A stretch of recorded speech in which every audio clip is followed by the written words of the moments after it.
Bienvenidos. Normalmente no pensamos en todo el trabajo que hace nuestro cuerpo para mantenernos de la mejor manera posible. Pensamos que el cuerpo hace las cosas en automático y a veces ni siquiera le ponemos atención. Pero, ¿qué pasaría si nosotros comemos a nivel consciente, vivimos a nivel consciente y ayudamos a nivel consciente a nuestro cuerpo a que cada una de las tareas que ejecuta las vaya llevando de mejor manera? A veces pensamos inclusive que nuestro sistema excretor tiene que botar y deshacerse de lo que se tiene que botar y deshacer y ya. Pero, ¿qué sucede si en este trayecto de salida los desechos no están siendo excretados de la manera como deberían de estar siendo excretados? Bienvenidos a Por su Salud de la Academia de las Artes Sanadoras. Soy Ariel Svi, su anfitrión, y hoy me acompaña el doctor Jorge Rodríguez Moreno, médico psiquiatra especializado en ciencia espiritual y en el Centro Mundial de Antroposofía de Suiza, con el tema autointoxicación intestinal. Les invito a que tengan papel y lápiz y que presten toda su atención, porque podemos ser, estar y vivir mucho mejor de lo que lo hemos hecho hasta ahora. Bienvenidos de nueva cuenta y que disfruten este aprendizaje.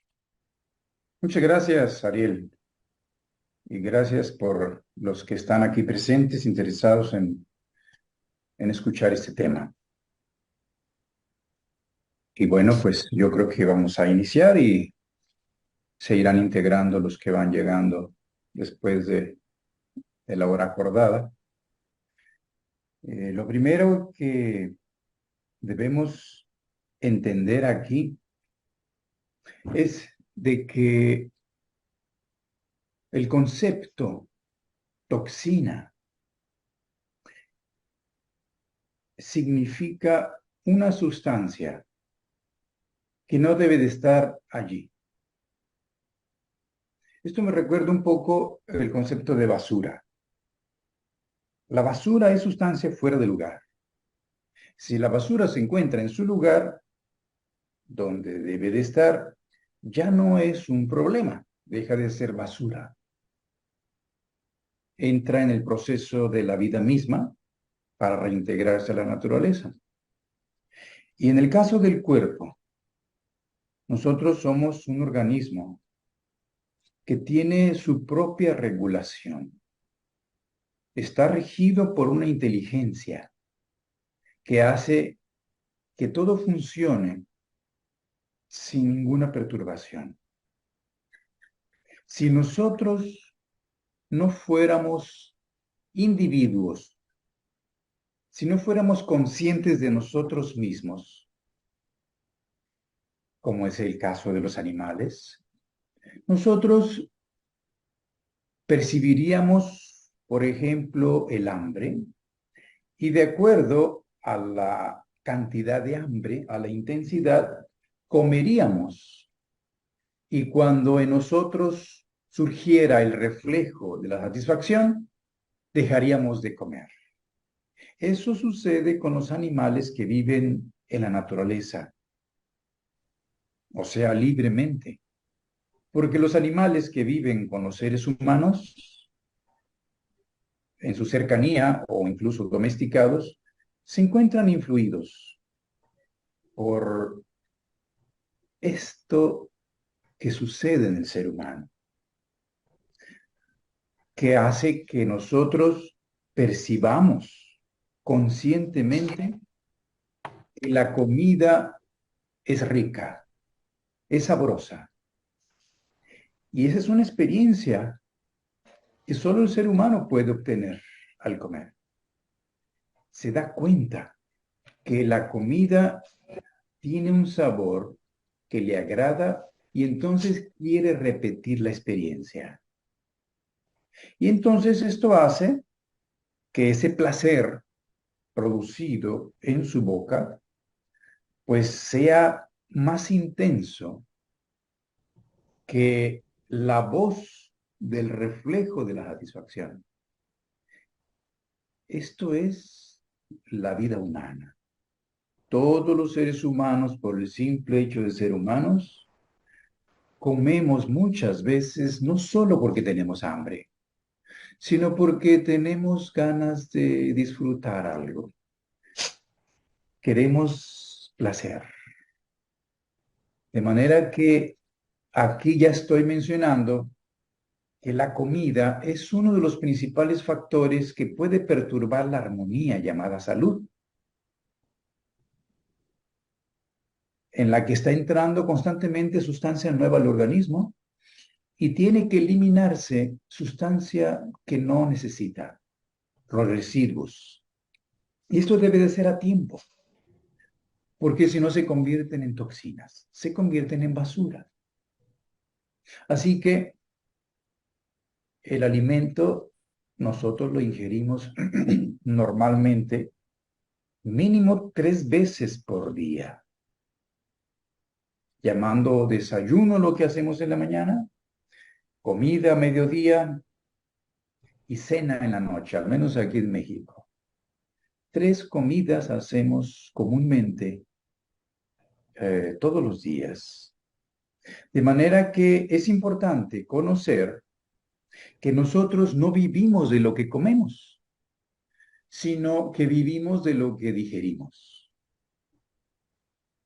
Esto es porque la sustancia que entra al cuerpo es una sustancia extraña, ajena, que debe de hacerse similar, debe de hacerse propia a través de la digestión. Esto significa asimilación. Asimilar la sustancia extraña se hace a través de la digestión.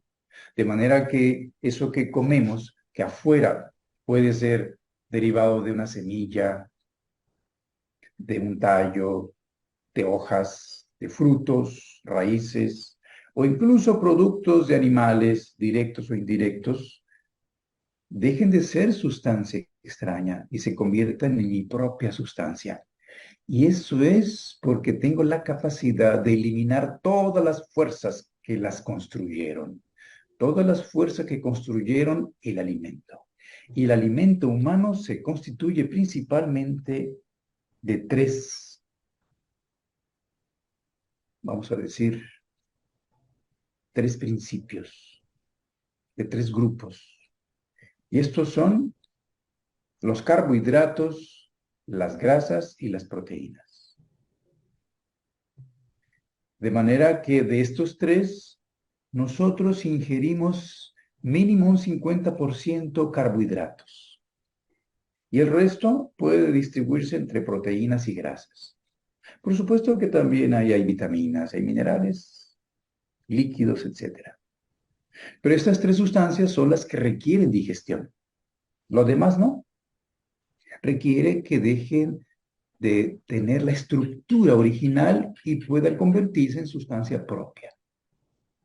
De manera que esto comienza en la boca, donde yo conscientemente me doy cuenta de la consistencia, de la cantidad, de la temperatura, del sabor de esa sustancia. Por lo que debo de ser consciente de cuánta cantidad voy a poner en la boca y de cómo la mastique, porque eso es lo que inicia el proceso de la asimilación. Y si yo soy consciente allí de ese proceso, no debería tener ningún otro problema en su digestión. De manera que el carbohidrato es esa sustancia que puede incluso digerirse 100% en la boca. 100%.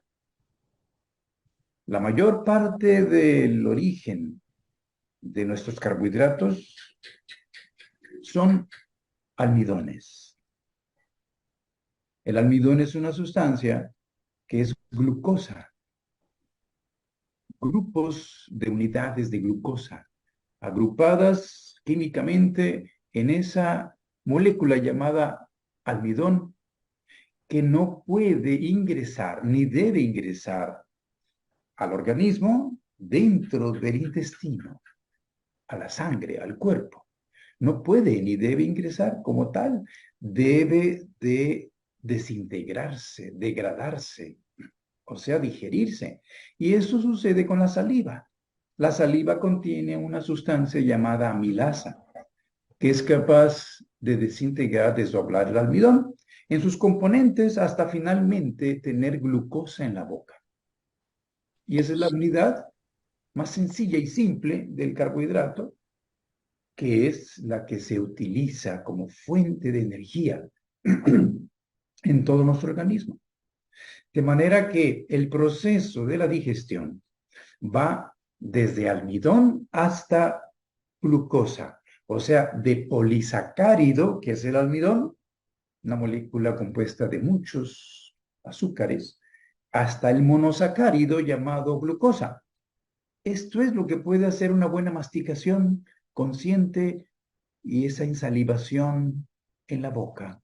De manera que se percibe el sabor dulce al ingerir pan, tortilla, arroz u otros cereales que contienen almidón. Si yo lo dejo suficientemente tiempo en la boca, se convierten en glucosa. Es el sabor dulce, es el azúcar. Y entonces ya no debe haber ningún problema en su proceso digestivo en las siguientes fases. Cuando entra en el estómago, allí no necesita ningún proceso. Primero porque el estómago es ácido y los carbohidratos necesitan un ambiente alcalino para ser digeridos. El estómago no puede digerir porque además no tiene ninguna enzima para digerir carbohidratos. De manera que continuará su proceso si es que no ha sido totalmente digerido en la boca hasta llegar al intestino. Y es allí donde las enzimas del páncreas, las enzimas del intestino, pueden continuar la degradación o digestión del almidón hasta sus unidades, como es la glucosa. Y finalmente, poder absorberse. Esto sería lo fisiológicamente normal. De manera que como nosotros comemos también por placer, no solo por necesidad, incluyendo el hecho de que cuando comemos podemos estar platicando con nuestros seres queridos, nuestros amigos, o podemos estar leyendo algo, o podemos estar escuchando algo. Esto puede generar una distracción. Y esto hace que nosotros no concentremos toda la atención en el proceso de la masticación. Esto es lo que hace que ingiramos con frecuencia el almidón no totalmente digerido. Y más si tomamos un líquido, una bebida al mismo tiempo. Entonces la saliva se diluye. Entonces no está totalmente concentrada, está diluida y se detiene el proceso en el estómago y continúa hasta el intestino. Pero ya puede empezar algo que no debe suceder dentro del cuerpo. Ya puede empezar en el estómago.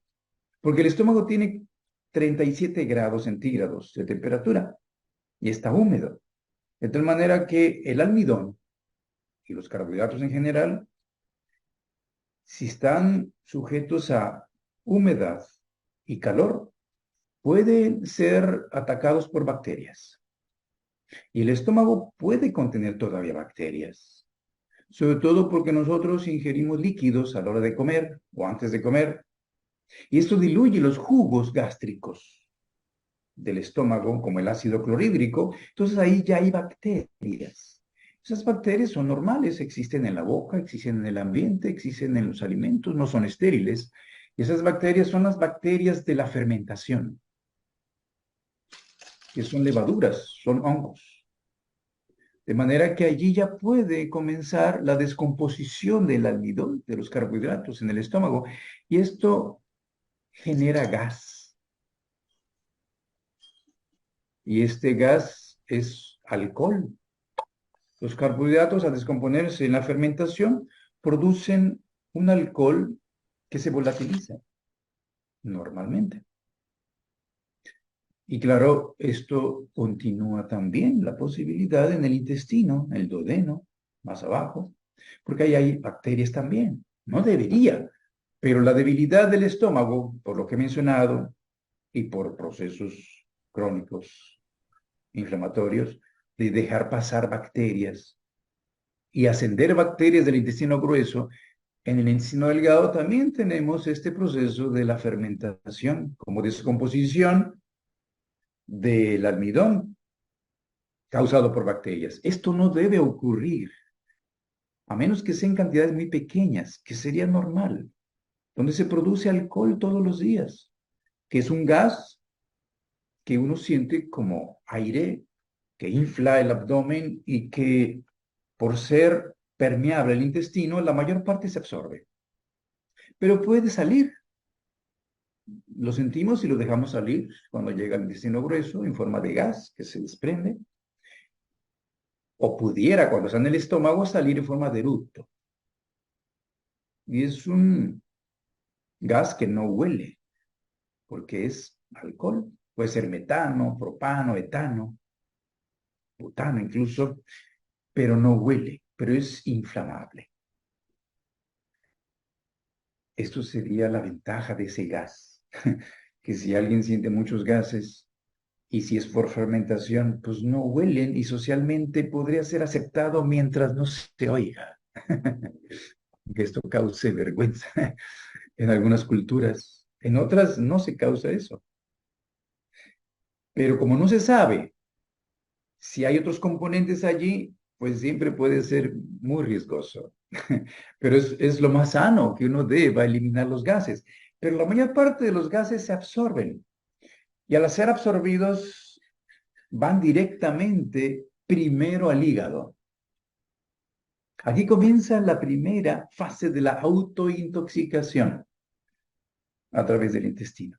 Se está generando un proceso que normalmente existe en el exterior cuando un carbohidrato, sea una fruta, sea una verdura, se echan a perder, se fermentan por las bacterias, por las levaduras, los hongos y producen alcohol. Pero dentro del intestino solo debe ocurrir en muy pequeñas cantidades, pero cuando traspasa, sobrepasa esa cantidad, entonces el hígado necesita eliminar esto, porque el organismo no lo puede asimilar el alcohol. Y entonces lo degrada y lo elimina en la medida que lo puede hacer. Esto ocurre todos los días. Pareciera que todos traemos nuestra propia cervecería, nuestra propia vinatería en el organismo y ya comienza allí un proceso de autointoxicación con alcohol, que incluso cuando nosotros no hacemos ningún cambio de hábitos y en especial la comida de la noche, que aquí llamamos la cena, se hace abundante en carbohidratos, especialmente porque ahora se quiere compensar ese hábito que se instaló en la humanidad de refinar el almidón. Le quitamos la cascarilla al grano, al trigo y a todos los demás granos, y se refinó la harina, se hizo fina, se hizo blanca, y con ella se hicieron productos que uno disfruta, sobre todo en la repostería, incluyendo azúcar. Entonces, todo esto aumenta el proceso de la fermentación. De manera que ahora la tendencia es comer todo integral, que puede incluso resultar pesado porque el intestino no es ya totalmente 100% natural. Tenemos ciertas debilidades digestivas. Entonces, en la noche, ya cuando estamos cansados, incluso si es muy tarde, puede resultar muy pesado comer productos de almidón integrales, a diferencia de comer productos de almidón refinados, que si uno mastica bien, uno puede digerir completamente y no provocar ningún problema.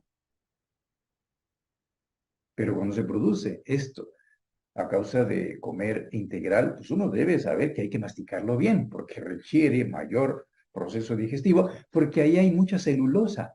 La fibra es indigerible, es un polisacárido parecido al almidón, pero es celulosa. Y es un producto, es un carbohidrato indigerible.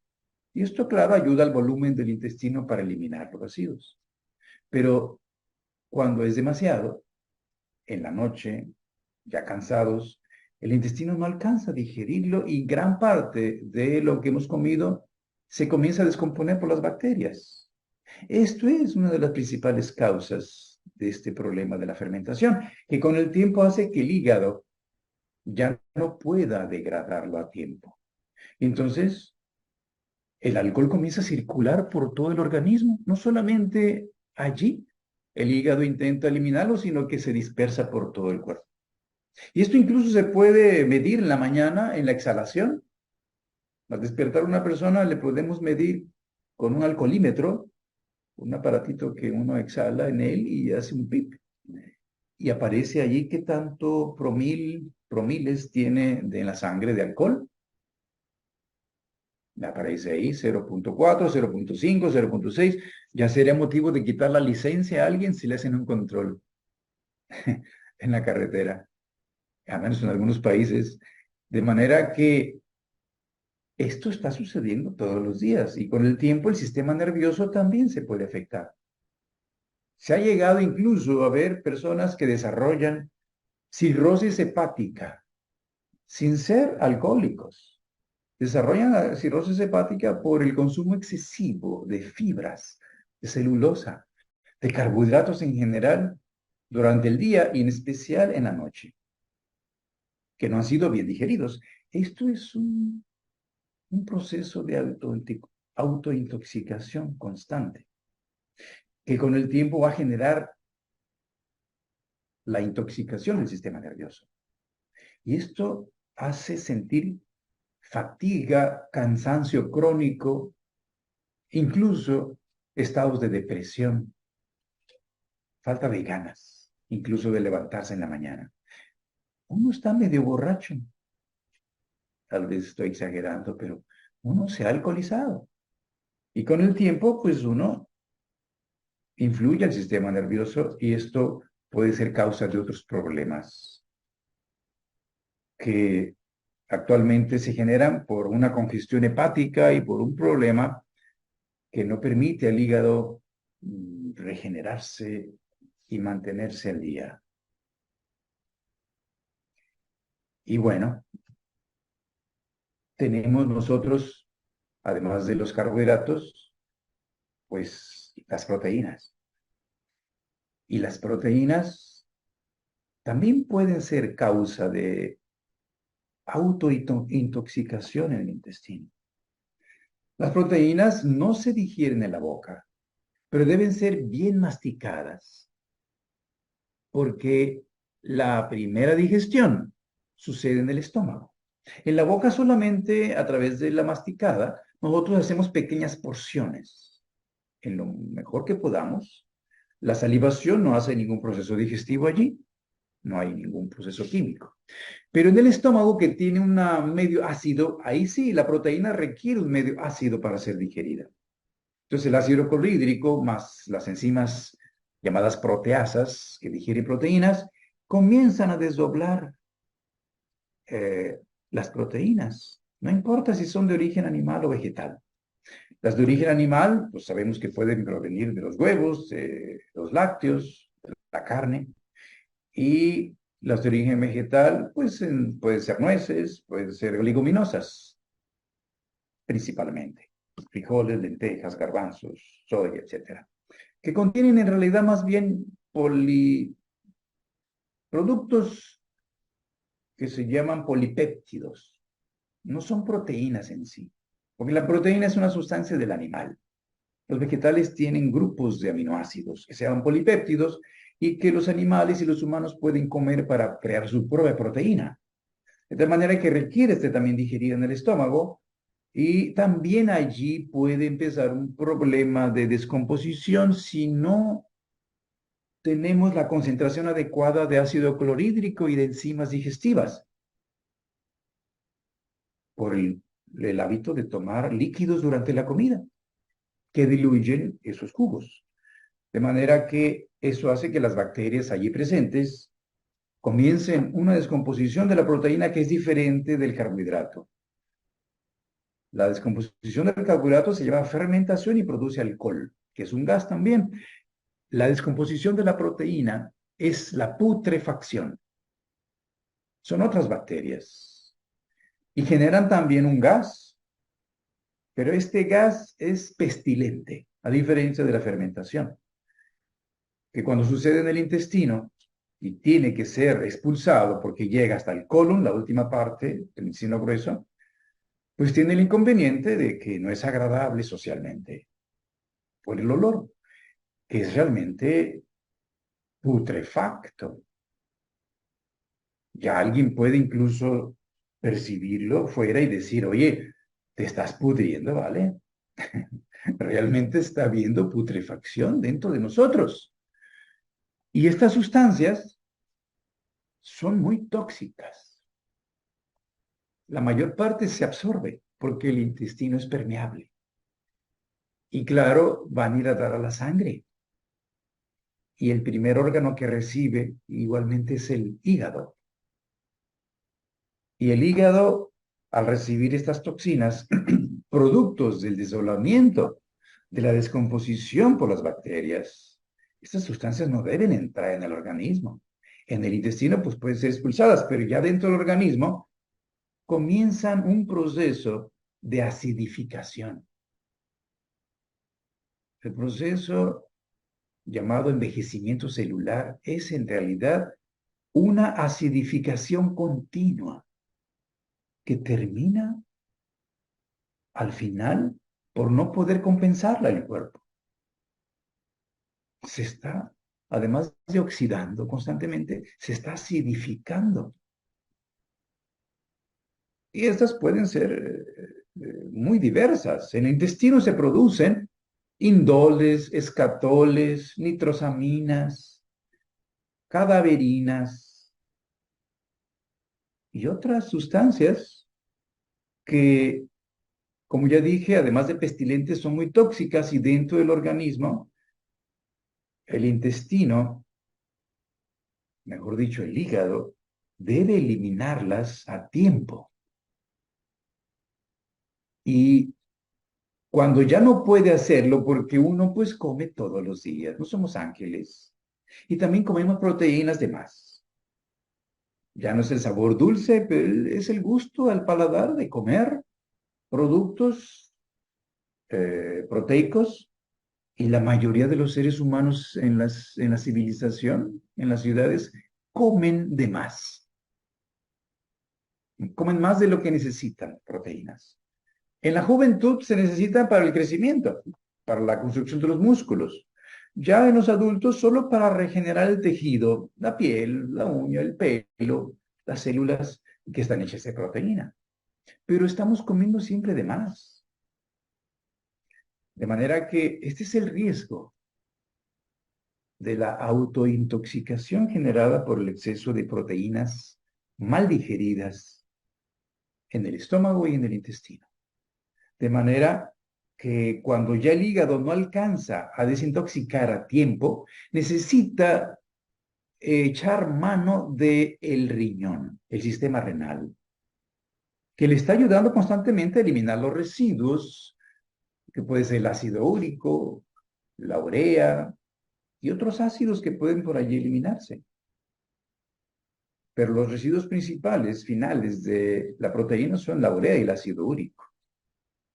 De manera que una hora de funcionamiento desintoxicador del hígado correspondería a todo el día de la función renal. Para que vean la diferencia. El riñón ayuda a desintoxicar, pero no se compara con el hígado. Y cuando ya el hígado ya no puede, le ayuda el riñón, en realidad ya el organismo se está intoxicando. De manera que esto incluso puede también percibirse en la mañana al despertar. Aparte de que sentimos mucho gas en el intestino, en el abdomen, nosotros en la mañana podemos experimentar directamente, ya no requerimos un aparato para darnos cuenta. Podemos experimentar un olor en la boca, en el aliento. Se llama halitosis. Y esto es perceptible cuando uno exhala y uno huele a sí mismo. Esto huele desagradable y sobre todo cuando el compañero, la compañera, nos dice, o las personas que están cerca, oye, te huele mal la boca, porque puede ser que uno no lo perciba inmediatamente, porque uno lo exhala y lo huele y entonces el olfato se cansa, pero una persona afuera lo percibe más fácilmente, entonces nos dice, huele mal tu aliento. Y puede ser que uno pues se lave los dientes en la mañana, y puede ser que el día se elimine y se desaparezca este olor. Eso es al principio, pero con el tiempo, si no se hace ninguna medida para ayudar al cuerpo a eliminar esas sustancias y se sigue comiendo igual, las mismas cantidades, por gusto, llega un momento en que uno comienza a percibir el mal olor de boca todo el día, o sea, ya no se quita. Esto ya es un signo de que nos estamos intoxicando desde el intestino. No se compara con la intoxicación del aire, del agua y de los alimentos desde el exterior que puedan llegar allí por pesticidas, por sustancias químicas. La producida por el propio intestino es lo que comienza un proceso que puede ser muy grave para el cuerpo. Y aquí comienza, donde ya no es posible con ayuda del riñón ni del hígado. El pulmón ha intentado ya eliminar, pero no alcanza, no ayuda si no se hace un cambio. Y entonces entra en acción el último de los medios que tiene el organismo, porque tiene una jerarquía inteligente para ayudarse. De tal manera que ahora entra en actividad la piel. Y la piel comienza a través del sudor a eliminar las toxinas que no pudo eliminar ni el pulmón, ni el riñón, ni el hígado, ni el intestino, a tiempo. Y esas sustancias que huelen feo en la boca provienen del intestino grueso. Es el único lugar de donde pueden provenir. Provienen de la putrefacción de la proteína por las bacterias allí. Se han absorbido y ahora están circulando en la sangre, se huelen y comienzan a olerse en el sudor. De tal manera que la piel y la persona comienza no solo a oler su boca, sino todo el cuerpo. Especialmente ciertas áreas donde las bacterias exteriores pues comienzan además otro proceso que se añade en las axilas, en las ingles y en otras áreas, ¿no? Con el sudor. De tal manera que estamos viendo allí ya eliminación de sustancias que provienen desde el intestino. Y pueden incluso llegar a pigmentar la piel, a generar obscurecimiento, manchas. En algunas partes, principalmente al inicio, las que están más expuestas, porque el sol y el aire hacen un efecto sobre esas sustancias en la piel. El aire las oxida y el sol también las degrada, además de que se hace la producción de la melanina, y esto pigmenta las sustancias que se están expulsando por el sudor, que contiene incluso pigmentos biliares, porque el hígado, a través de la bilis, ha intentado expulsarlas en la evacuación, y ese color aparece en el excremento, el color café, bronceado, pues viene de la bilis, es un pigmento que cuando ya no alcanza a desintoxicarse a tiempo, se empieza a absorber en la sangre. Estos pigmentos tienen que eliminarse por la piel.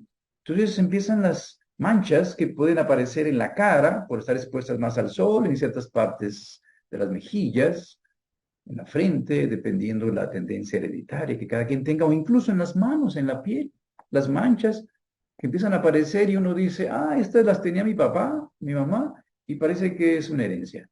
No, esto no es herencia. Es la tendencia a salir por allí las toxinas, por la cuestión racial, pero esto es debido a que cada quien está teniendo su proceso de autointoxicación y el cuerpo intenta eliminar esas sustancias por la piel.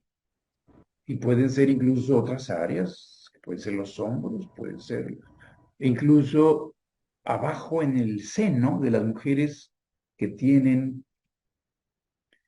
eh, las dimensiones de sus pechos, de sus senos grandes, pues entonces llega un momento en que la piel siempre está en contacto abajo y el sudor, donde hay zona que hay mucho calor, el sudor está constantemente produciéndose y llega a generar, aunque no está expuesto al sol, un oscurecimiento allí, abajo de los senos, en las ingles, en el abdomen, donde haya toque por los pliegues de la piel. Esto se puede ver incluso en el cuello o en cualquier otra área. Esto es una pigmentación de la piel que tiene su origen, por lo general, por las sustancias que se absorbieron desde el intestino en un proceso de autointoxicación generado por la putrefacción de las proteínas. Fíjense todo lo que está ocasionando el no comer adecuadamente, porque, como ya dijimos, uno no vive de lo que come, sino de lo que digiere. Y más importante en esto de lo que comemos es cuánto comemos, cómo lo masticamos, incluso con quién lo comemos, porque a veces esto puede ser las condiciones que generen un proceso que facilita la digestión, bien masticado. Si yo como algo que es sano, pero no tengo hambre, pues ya no es adecuado. Si yo como algo sano, pero es en cantidades mayores a los que yo requiero, pues tampoco es ya adecuado. Y si yo no lo mastico bien, aunque es muy sano lo que como, pues también ya está generando un problema. Entonces, todo esto es lo que está haciendo que el ser humano comience a intoxicarse. Y el cuerpo, pues, intenta por todos los medios de eliminarlo. Cuando esto llega a ser demasiado, el organismo necesita echar mano de otras salidas, otras formas de eliminación. Y esto es el moco, la mucosidad. Es una forma de ayudar a eliminar sustancias del cuerpo que pueden ser incluso aprovechados en los procesos infecciosos, donde ya intervienen bacterias. Y entonces, incluso pueden ser virus. Y entonces ese moco puede ser expulsado a través de la nariz, a través de la garganta, o incluso otras sustancias que pueden eliminarse como vías extras a través de los ojos, como en el caso de las lagañas en los niños, como es el caso también de el smegma, que es una sustancia que se produce en los genitales masculinos, o en las sustancias de eliminación de las mujeres a través de la vagina, flujos vaginales, o en la menstruación, incluso. Se aprovecha la menstruación para eliminar toxinas y esto puede producir cólicos, incomodidad, en un proceso que es fisiológico. Y entonces el cuerpo está intentando por todas las vías eliminar los excesos que pueden llegar, como mencioné, a producir la infección, porque la bacteria es aquello que la naturaleza utiliza para eliminar el exceso de basura.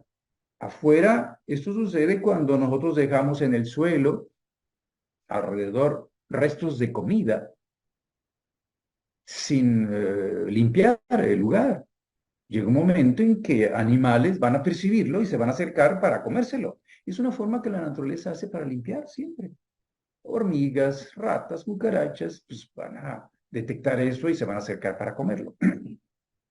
Y al final, pues, se limpia el lugar, pero se llena de animales, ¿no? En la casa es nuestro cuerpo. Y también se puede llenar de animales, que son bacterias, invisibles, microbios. Es lo mismo. Afuera incluso puede una vaca, un caballo, un animal grande morir en el campo. Y la naturaleza hace que los buitres y los opilotes detecten el aroma de la putrefacción a kilómetros y se acerquen para comerlo. Y lo limpian. Son carroñeros. Esto dentro del cuerpo también sucede. De tal manera que si no tuviéramos el terreno, dijera Pasteur, no habría bacterias porque no habría comida para ellas, no habría infecciones. Entonces la infección se produce porque tenemos sustancias de desecho que alimentan a esas bacterias. Y cuando son demasiadas, pues se produce incluso la fiebre. Y la fiebre es un mecanismo de defensa que ayuda al organismo a eliminar más rápido a través de la combustión, a través de quemar las sustancias. Eso es la fiebre. el aumento del calor del organismo. Y eso ayuda a la disolución y a la eliminación de algunas sustancias, por todas las vías que pueda hacer el cuerpo. Claro, esto genera mucha muy incomodidad. Nadie se siente bien si tiene fiebre, pero el cuerpo se está defendiendo y está luchando. Una persona que tiene fiebre no está enfermo todavía.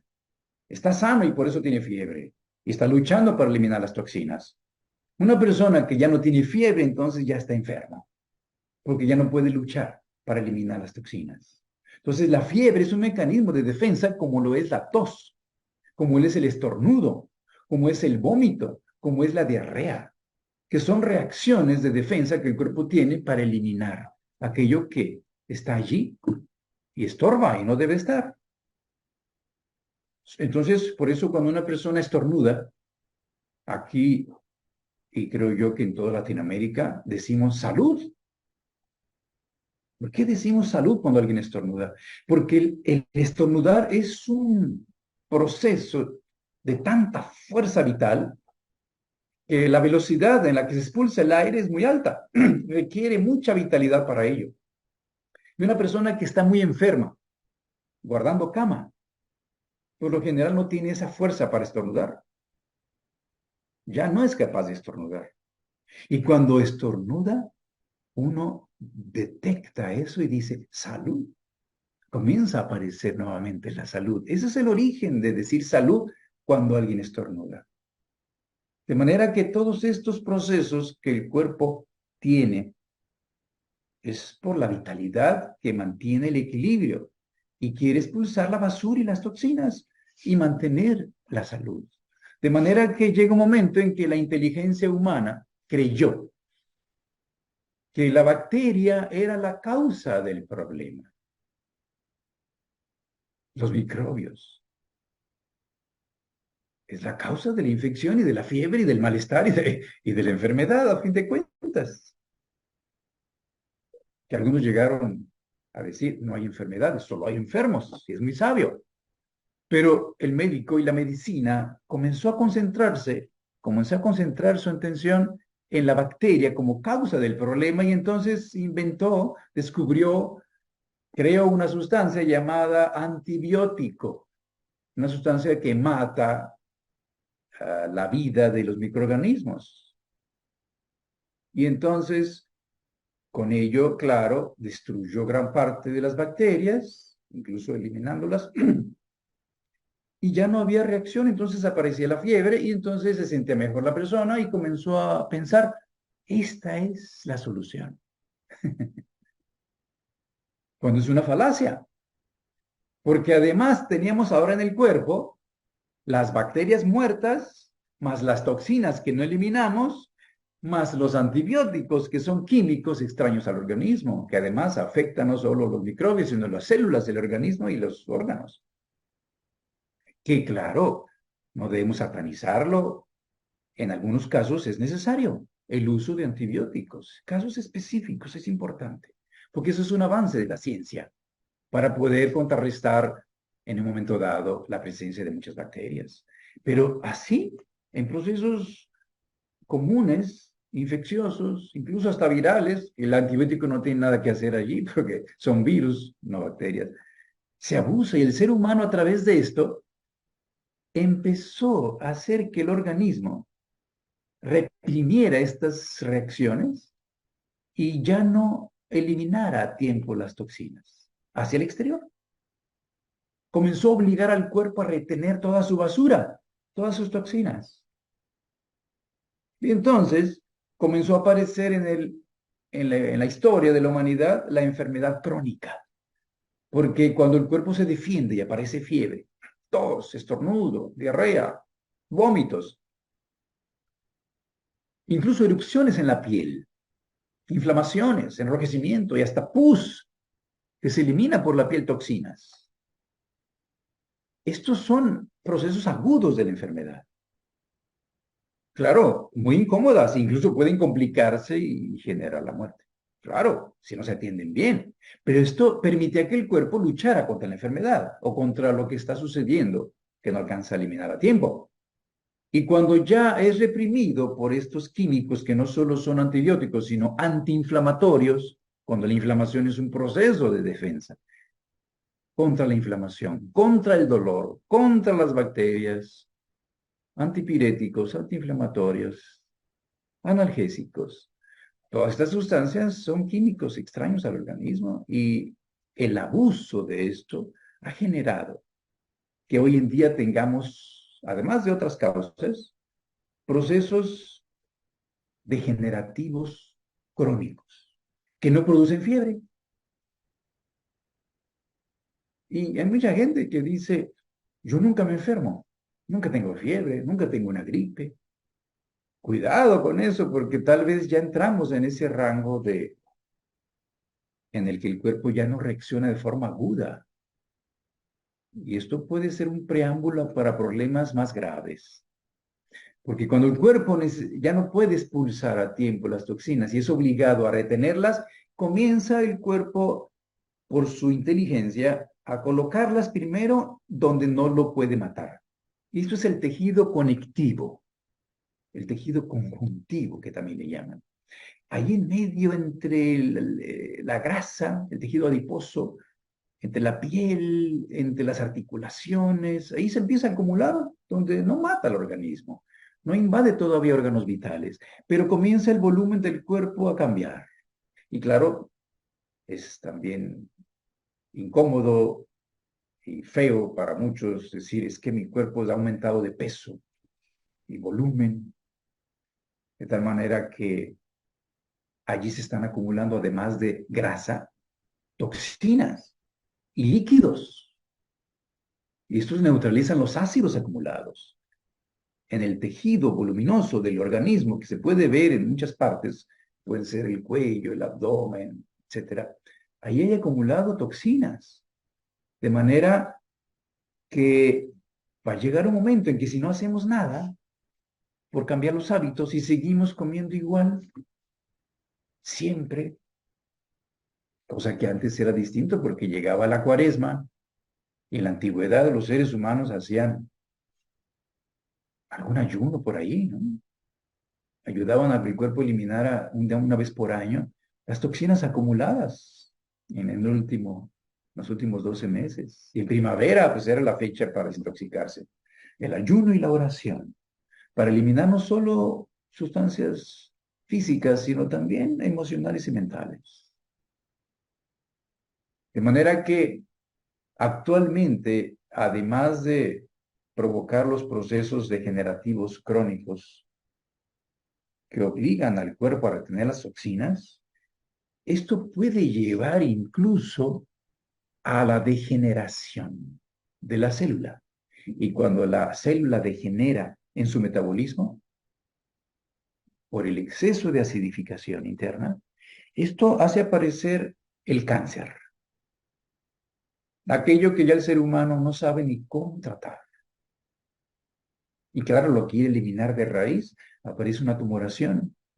Esto ya es un proceso degenerativo que le llamamos cáncer porque las células de ese lugar se independizan del organismo, se hacen autónomas, empiezan a crecer y alimentarse por sí mismas y ya no obedecen a la ley general del organismo. Esto es un cáncer dentro del cuerpo, así como fuera cuando un grupo de personas solo actúan para sí mismas sin pensar en el bien común. Eso es un cáncer en la sociedad. El interés de unos cuantos se hace más importante que el interés de todos. Eso es un cáncer, afuera o adentro. En el cuerpo, ese cáncer va a matar al cuerpo y va a matar al cáncer. O sea, es un homicida y un suicida al mismo tiempo. De tal manera que esto comienza con no saber comer adecuadamente, con no ser, con el hecho de no ser conscientes cuando masticamos, cuando estamos en ese momento en que no solamente estamos alimentando el cuerpo, sino que en realidad es un momento de convivencia y es un momento en que debemos reconocer ahí otras fuerzas que son espirituales. por lo que uno debiera reconocerlo antes de comer, al menos en silencio. Pensar en todo lo que tuvo que hacerse para que yo tenga la comida delante de mí. Los campesinos que cultivan la tierra, el sol, el aire, la tierra, los que distribuyen la tiendita de la esquina, las personas que cocinan y finalmente en nuestro plato, para realmente volver a tener el equilibrio llamado salud, se requiere reconocer todos estos procesos que no solamente son físicos, sino también emocionales, mentales y espirituales. Así que esto sería de una manera breve y resumida una concepción sobre lo que significa la autointoxicación intestinal, que claro, incluye el que comprendamos que debemos cambiar nuestra vida. Aquello que dice, ¿quieres que tu vida cambie? Cambie, cambia tú primero. Y los hábitos alimenticios son la base de nuestra salud. Además de el dormir lo suficiente, el hacer ejercicio y el descanso, incluyendo la higiene. La alimentación, el ejercicio, la higiene y el descanso son los pilares de la salud. Y de todos ellos, la alimentación es lo que puede desequilibrar la química del organismo, las sustancias, porque tenemos que comer mínimo 3 veces al día. Hay quien comen 4, 5 o más. Pero bueno, con todo esto hemos dado un panorama que nos hace comprender la necesidad de cambiar hábitos. Y yo me Y atrevería a con decir, él, doctor, no solamente esto, sino que nos permite entender un poco más la alimentación como yo lo veo, como un acto energético al que tengo que respetar en todas las direcciones y también algo importantísimo, que yo me ponga los focos sin que sea egolatría ni cosa por el estilo sobre mí mismo para darme yo cuenta de qué estoy haciendo un acto no solamente absolutamente solemne, sino necesario. ¿Qué estoy permitiendo que ingrese en mi cuerpo? Y le estaré poniendo atención a ver si estoy evacuando debidamente, porque a veces ni siquiera le prestamos atención a ninguna de estas partes. Simplemente lo hacemos como que llevamos el vehículo a echarle gasolina, le echamos gasolina y nos vamos. Y pensamos que por allí se maneja también el organismo. Una pregunta, doctor, y si usted me permite, podemos responder adelante. algunas preguntas de por acá. Muchísimas gracias. Me llegó una información que no sé qué tan cierta es, pero el otro día me dijo un amigo, mira, te estoy haciendo caso, estoy comprando pan integral. Primero lo levanté, no pesaba nada, ya eso era un mal indicio.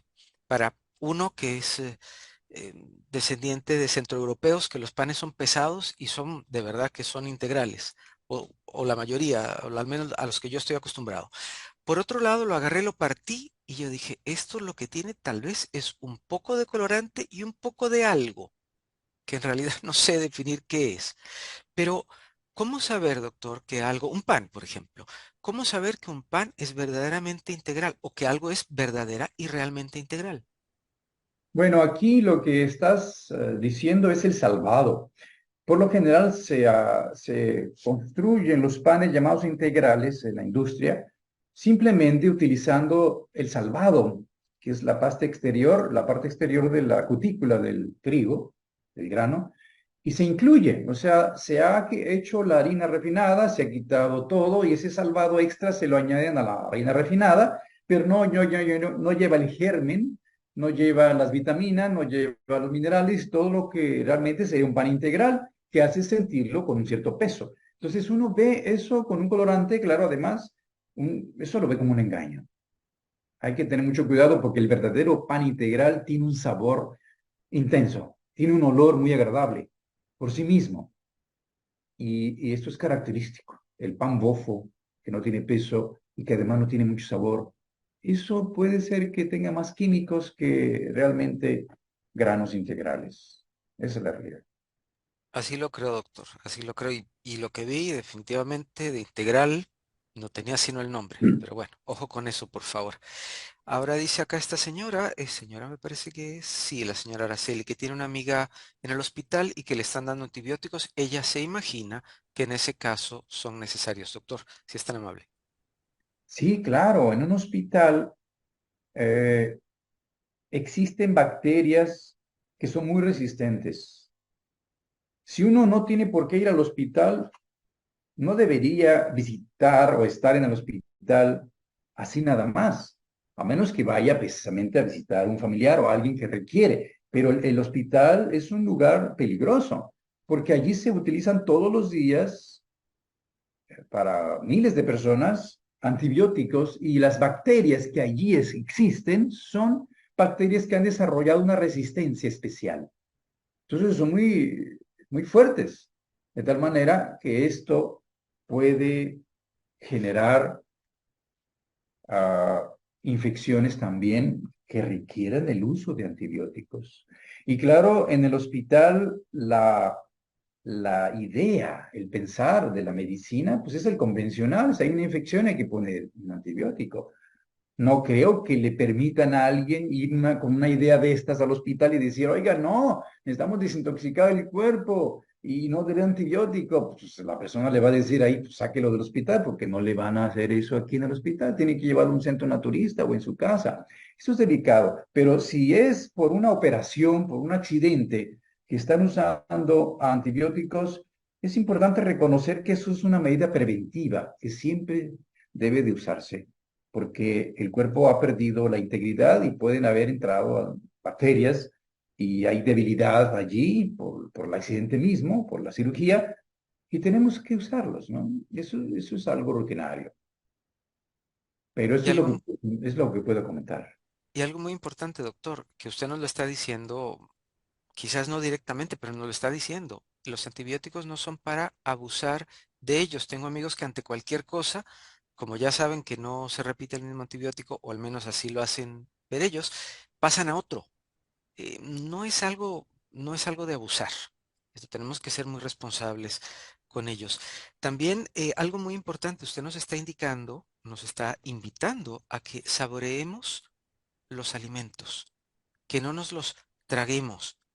El otro día, y me pasó con un amigo, me decía, vengo hablando con él una serie de temas y me dice, ay, tienes razón con lo de la comida. Le dije, ¿qué de lo que hablamos? De qué a qué te estás refiriendo? Y me dijo, fíjate que estaba haciendo un trabajo y cuando me di cuenta se me había acabado la comida del plato. Y yo dije, ay, sí, es que estamos acostumbrados a hacer las cosas de manera automática y qué daño nos hacemos. Importante, y usted lo viene diciendo desde varios programas, desde el primero en el que lo escuché, la hora de consumo es importante, la cantidad, el manejo adecuado, la combinación, todas estas son herramientas que nosotros debemos de cuidar, porque doctor, nosotros andamos el laboratorio puesto. El problema es que no nos ponemos atención. Así es, Ariel, así es. Hay que tener cuidado con todo esto, ser más conscientes de cómo comemos, cuánto comemos, con quién lo comemos, a qué hora lo comemos, evitarlo masticar. ¿Puedo preguntar? Y que, y que es como les digo, es un acto energético que no deberíamos de compartirlo inclusive, me disculpan que dé mi opinión, con cualquier persona. El doctor lo dijo también muy claro. Quisiera saber si hay alguna pregunta para que podamos aprovechar. Voy a dar unos pocos minutos y me disculpan que no sea mucho, pero paso a otro programa. Aarón Argüello, si es tan amable. Bienvenidos. Ah, hola, buenas noches, doctor Jorge. Soy Rosario. Estoy aquí con Raúl. Mi pregunta es acerca de lo del agua que comentaba el doctor Jorge, que entre las comidas pues no se debe de ingerir líquido para que el proceso sea más con la saliva que que con agua.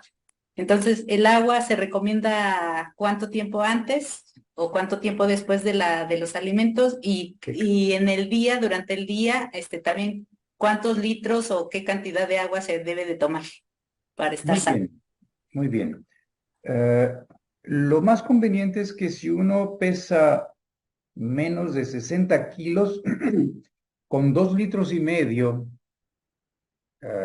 de agua al día, y si hay mucho calor puede ser hasta 3 litros, pues uno está tomando suficientes líquidos. Si uno pesa más de 60 kilos, hasta 90, pues habrá que ser entre 3 y medio, hasta 4 litros, si es que hace más calor. Y arriba de 90 kilos, tendría que ser más de 4 litros al día, sobre todo si hay temperaturas elevadas. Respecto a lo que pregunta de la comida, uno debe masticar lo suficiente y esto produce salivación para que Ujú. cada porción sea bien masticada y no requiere agua. O sea, eso es un hábito malsano. Uno debe masticar y la comida puede pasarse sin necesidad de agua. Hay gente que dice, es que está muy seca la comida, pues mastícala más. Y si la mastica más, produce más saliva. Entonces, en realidad, el agua se puede tomar antes de comer, unos minutos antes, unos tragos, o puede ser incluso al terminar también un pequeño vaso de agua natural, pero cuidar que no sea agua fría, y mucho menos aguas endulzadas o artificiales que venden en la industria. Claro que esto es en lo cotidiano, procurar que así sea, la masticación bien y pequeñas cantidades de agua para no diluir los jugos digestivos. Pero en una fiesta, en una reunión social, pues uno rompe un poco las reglas y entonces sí puede ser que uno se pueda permitir de vez en cuando, porque las fiestas no son todos los días, cada vez que hay una reunión especial, en fin, pues sí, puede ser que uno esté tomando y comiendo y esto es parte de la vida humana, pero cotidianamente uno debiera estar más atento para no diluir la saliva ni los jugos digestivos tomando solo pequeños sorbos, pero entre cada porción de alimento. Después de haberlo tragado, tomar el agua, no mientras tengo la boca con el alimento. Ok. Doctor, y me encantaría hacerle una pregunta a usted también con respecto a esto. En algún momento Gracias. escuché un experto que decía, gracias por participar, muy amables. Decía que la única bebida que uno debería de consumir cuando uno está comiendo es un jugo de zanahoria, que de ahí para afuera uno no debería de tomar absolutamente nada más. Yo agregaría además que por favor no se tome demasiado, no es que se va a tomar uno 3 jarras cuando está comiendo, pero me encantaría escucharle qué opina usted con respecto a esto. Bueno, eso es relativo. El jugo de zanahoria también es un extracto que puede contener 3, 4 zanahorias en un vaso. Y 3, 4 zanahorias no se comen en el tiempo que se toma el vaso de jugo, que está muy rico, por cierto, y esto es demasiado y puede generar incluso fermentación. Pero si es a sorbos pequeños, como ya lo mencionamos, puede incluso no solo ser jugo de zanahoria, puede ser un jugo de zanahoria mezclado con jugo de manzana, que es muy rico, o puede ser con naranja, o puede ser algún otro extracto que ahora llaman jugos verdes. En fin, esto puede ser, puede usarse, pero debe de cuidarse de que sean a sorbos pequeños, ensalivarse, sobre todo si es un jugo, un extracto, para que no diluya los jugos digestivos. Y no hay que ir a los extremos. Uno puede usar esto en la comida, pero si ya tiene algún problema digestivo, evite los líquidos. Un poco de agua natural nada más. Y si es tibia, mejor. Por eso los orientales tienen esta cultura de los líquidos deben de ser a temperatura del cuerpo si es que quiere que se ayude la digestión. Por eso los tés, que es lo más adecuado.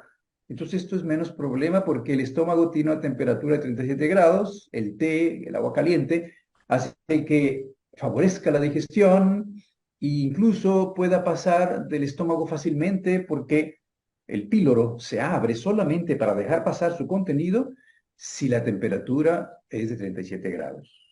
Algo muy importante que yo me atrevería a decirles es, si vamos, que lo dijo el doctor muy claro ya, si vamos a tomar algo, procuremos que sea un té, definitivamente, para no bajarle la temperatura, porque somos inconscientes del tema y nos hacemos un daño serio. ¿Quién quería hablar, si es tan amable? Es que me disculpan, no vi la manita levantada. Adelante, si Sí, es tan así. amable.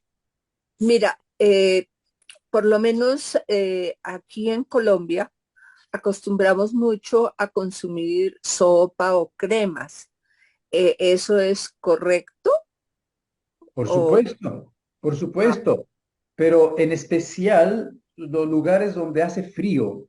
Es importante comenzar la comida o el desayuno con algo calientito, algo que prepare los jugos, en este caso la sopa, la crema caliente, pues es ideal antes que la ensalada, que sería Lo que se recomienda, comerlo crudo con el estómago vacío, ensaladas, verduras o fruta. Pero en los lugares donde hay frío, por sea porque es la temporada, es mejor primero una sopa, ¿no? Ya ven que hay lugares como España donde llegan las temperaturas en verano a ser muy elevadas, pues está el gazpacho, ¿no? Están las sopas frías, que también se pueden usar. Claro, no muy fría, pero al menos es fresca, no es caliente. Entonces, definitivamente es un buen hábito comer, empezar la comida con una buena sopa, una buena crema, Y, ensalivándola bien. y se puede combinar la sopa con el seco, ¿Con quién? con el seco, con la otra parte de la O comida sea, que Ah, no, la sí, parte sí, sí, líquida con con, la parte sólida, ir pensémoslo así. combinando claro, las dos cosas. por supuesto, No por supuesto. solamente comerse la sopa de una, sino comer Claro, combinando dos. claro, nada más deje ensalivar eso. O sea, páselo sorbo por sorbo, no así rápido, sino permita que la boca también con su saliva, pues haga un efecto allí, además de que la boca atempera también lo que está en la boca. Si está demasiado caliente, pues no debe pasar también, ¿no? Entonces, sí, se puede combinar, claro que sí. Además de que Muchas gracias. allá en Colombia tienen una cocina riquísima, entonces esas combinaciones son exquisitas. Así que señora, siga usted haciendo la sopa, que eso es importantísimo, tanto para usted como para su familia, no lo dudo. Gracias. Muchísimas gracias por participar. Con el permiso de ustedes me tengo que retirar, pero doctor, muchísimas gracias por ayudarnos a concientizarnos y me gustaría que usted nos diga alguna, algunas palabras finales, pero gracias por ayudarnos a concientizarnos de que tenemos que ponernos atención, doctor, con tanta cosa que estamos viviendo ahora, nos jaloneamos por allí y la verdad no nos estamos poniendo atención, pero queremos además calidad de vida. No hacen match estas dos. Le escuchamos, doctor. Sí, definitivamente que debemos hacer conciencia de la importancia de los hábitos alimenticios, que significa simplemente estar alertas y atentos a todo aquello que ingresa a nuestro cuerpo, que puede ser hecho, se puede disfrutar de todo, pero la medida, la cantidad, la forma en que lo masticamos y la hora en que lo hacemos, todo lo que ya hemos hablado, va a ayudar a que lo hagamos conscientemente y eso va a evitar que tengamos problemas de salud. Muchísimas gracias. Les dejé allí también todas nuestras redes sociales por si no solamente quieren volver a ver el programa, que yo soy el primero que lo ve 2 y 3 veces porque tiene muchísima información importantísima, sino también para que se lo pasemos a alguien más que tal vez está o muy probablemente está necesitando esta información y no ha tenido dónde escucharla. Y así nos ayudamos entre todos. ¿Por Doctor, dónde, un corazón? gusto. Acá, ¿Por dónde? en el chat, si me dan un momentito, ya ahora que corte el programa, se los repito también para que ustedes lo puedan tener, porque tenemos información muy buena y toda para que ustedes nada más la escuchen, tomen nota y cambiemos hábitos. Que dicen que el hábito hace al monje, bueno, hagámonos más monjes y menos hábito. ¿Qué les parece? Esto fue por su salud de la Academia de las Artes Sanadoras. Soy Ariel Speaking, les da las gracias por habernos acompañado. Muchísimas Acuérdense, Academia de las Artes Sanadoras. Gracias a todos. Hasta la próxima.